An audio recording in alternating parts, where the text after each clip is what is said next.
Did a secret alien weapon trigger the biggest explosion in modern history? Or was it a simple space rock?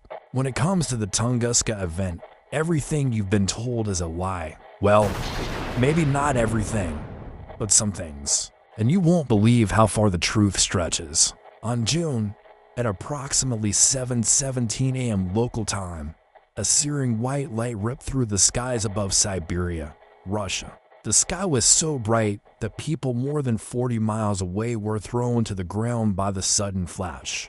In fact, people and animals throughout a vast region felt the heat on their skin and the hair on their bodies smoldered. This was an immense explosion, estimated to be between 10 and 30 megatons of TNT, about 10 to 30 times greater than the bombs dropped on Hiroshima. All across the flat, open spaces of Tunguska, the air turned to fire. Many witnessed the spectacle who thought the end of the world had come. However, there was no impact crater, not one. The force of the explosion obliterated all surface evidence of its occurrence, except for a few trees snapped off at a right angle, which hinted at the tremendous energy unleashed. The sound waves produced by the explosion were recorded on barographs as far away as Washington, D.C., more than 5,500 miles from Tunguska. The intense thermal radiation from the fireball melted paint off buildings and scorched the skin of those who saw it.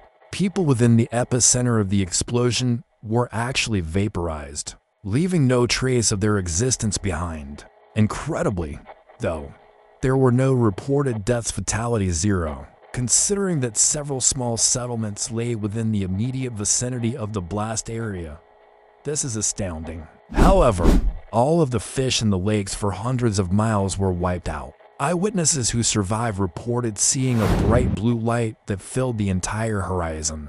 They described it as being similar to a sunrise, only much, much brighter. Many also reported hearing two distinct sounds, a bright flash followed by a roaring rumble that echoed over the hills and valleys. Yet despite such a massive explosion, the shockwave generated was surprisingly weak and no windows were broken even in the closest towns. There was no heavy debris, and aside from a few pebbles kicked up from the ground, there was no fallout. Yet the energy release was roughly 30 times more powerful than the atomic bomb dropped on Hiroshima. How could so much energy be released without leaving a trace? Even more puzzling is that the blast leveled over 80 million trees across 800 square miles. And yet, there was not a single crater to be found. It was as if the Earth had been violated from within. But what did the Earth yield? The answer is glass. A scientist named Sergei Sherbakov discovered millions of tiny balls made of pure silica, otherwise known as glass spheres. These have since become known as microtektites, and their presence has led many to believe that a comet or asteroid must have struck the Earth. However, according to Russian scientists, the glass may have been created by high-voltage electrical discharge, or in other words, lightning. This is because a team of scientists from Ukraine have reported that they have discovered diamonds, larger than grizzly bear claws, tens of thousands of carats in size. Now diamonds are incredibly hard and require intense heat and pressure to form. And what caused such conditions in Tunguska? Scientists theorize that a meteor or comet made of pure silicon carbide must have struck the Earth. Upon impact with the atmosphere, friction would cause the rocks to burn up, creating a huge fireball and releasing tremendous amounts of heat.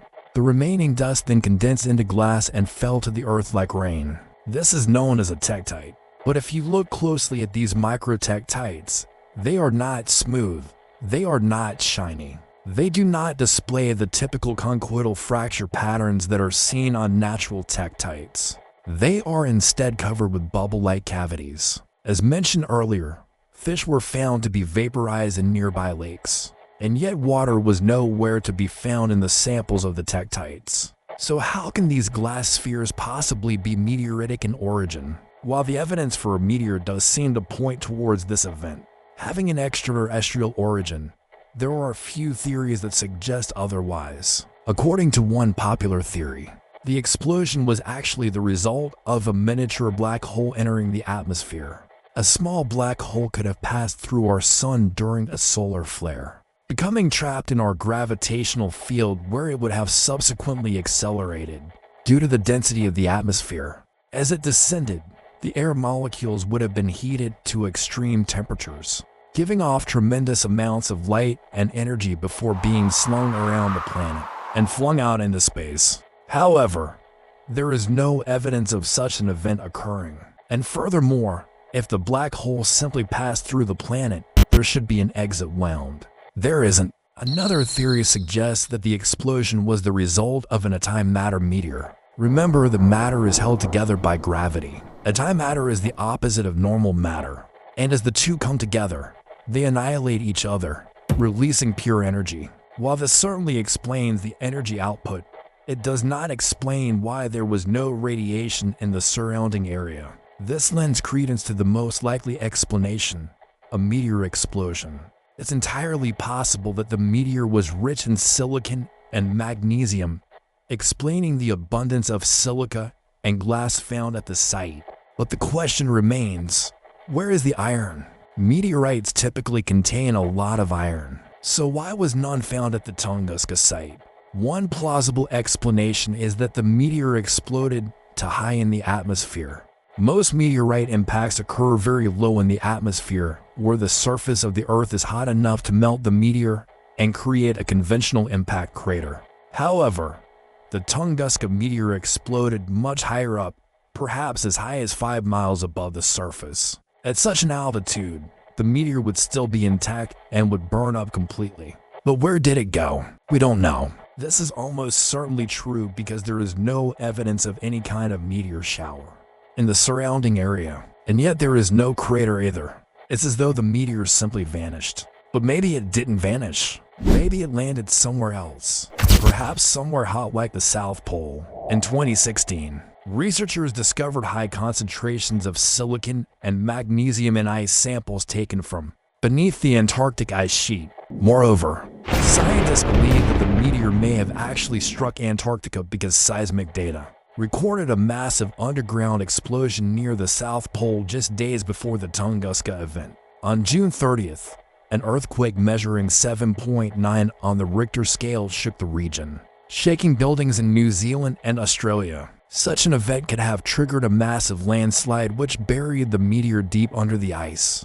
Unfortunately, we will never know because drilling operations have thus far proved unable to reach the required depth. Still, researchers remain optimistic that someday they will uncover the answers hidden beneath the eternal ice. And when they do, we will undoubtedly learn whether the Tunguska event was actually caused by a wayward meteor or something more sinister. Scientists say that events like Tunguska happen on average every 100 to 200 years. And while they're often harmless, sometimes they aren't. In 1908, the Chelyabinsk meteor blew up over Russia. And while it wasn't nearly as powerful as Tunguska, it was much closer to populated areas. It injured more than 1,000 people and caused billions of dollars in damages. Now imagine if a Tunguska-sized object slammed into New York City. It would vaporize the entire island. Manhattan would cease to exist. More than 100,000 people would be killed. While scientists work hard to catalog near-Earth asteroids, they're only keeping track of objects that are between 140 feet and 1 mile wide. That's less than 40% of all space rocks of this size. So it's entirely possible that we're overlooking one headed straight for us. So don't hold your breath waiting for the Tunguska event to point zero. Now check out the Antarctic Time Portal hoax or click this other video instead. But please do subscribe.